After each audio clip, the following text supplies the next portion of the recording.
Kalat nga po sa social media ang balita na matapos lamang nga pong maging official na available si Giannis Antetokounmpo sa market, sari-saring team ang nag-offer sa Milwaukee Bucks ng trade package at napabilang dito ang Minnesota Timberwolves na gusto ring makuha si Giannis.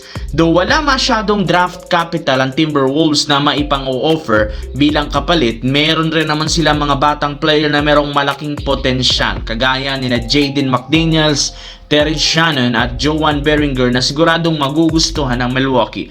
Kung sakaling makuha nila si Giannis, maitatandem nila ito kay Anthony Edwards. Bali, dalawang magkasunod na taon na ngang nabibigo ang Wolves sa Finals Conference, kaya ito ang huling pagkakataon ng team para mapalakas ang lineup. Literal magiging unstoppable ang duo ni Giannis at Edwards kapag nagkataong makagawa sila ng trade sa Milwaukee Bucks. May lumabas ng balita na gusto ni Giannis makasamang maglaro si Ant-Man sa iisang team na magandang senyales para sa Minnesota Timberwolves. Samantala, pagkatapos nga ng naging laro ng Los Angeles Lakers kahapon laban sa Cavaliers, mainit na pinag-uusapan sa social media ng mga fans ang posibilidad na pagbabalik ni LeBron sa dating team para isagawa dito ang kanyang last dance at farewell tour. Willing ang Cavaliers bigyan at papirmahin ito ng kontrata once na maging isa siyang ganap na free agent, pero hindi rin naman ito papayagan na mangyari ng mismong front office ng Lakers dahil kinumpirma ng isang insider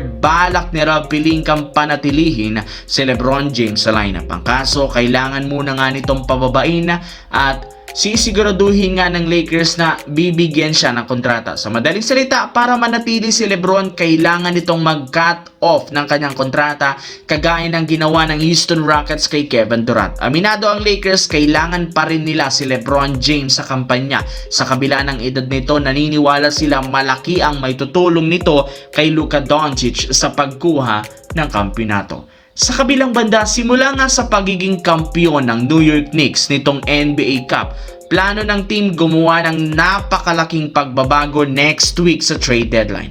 Ayon sa balita ng isang insider, matapos ang sunod-sunod na pagkatalo, napagtanto ng team kailangan nilang ayusin ang roster upang magkaroon ng mas malaking chance ang mag-compete sa kampeonato. Pero hindi lang naman isang simpleng trade ang gustong gawin ng Knicks, bagkus plano nila ditong i-trade si Karl Anthony Towns para makuha si Giannis mula sa Milwaukee at gamitin naman si Mikal Bridges para kay Jrue Holiday sa Portland. Ang problema, simula nang malaman ni Karl Anthony Towns ang ganitong plano ng Knicks, hindi nga niya ito nagustuhan. Inamin ito sa interview, masakit sa kanya na marinig mula sa mga fans at analysts na gusto nila siyang gamitin bilang trade asset para kay Giannis Antetokounmpo ng Milwaukee. Kaya dahil dyan mukhang hindi na maganda ang relasyon ngayon ni Karl Anthony Towns at ng New York Knicks.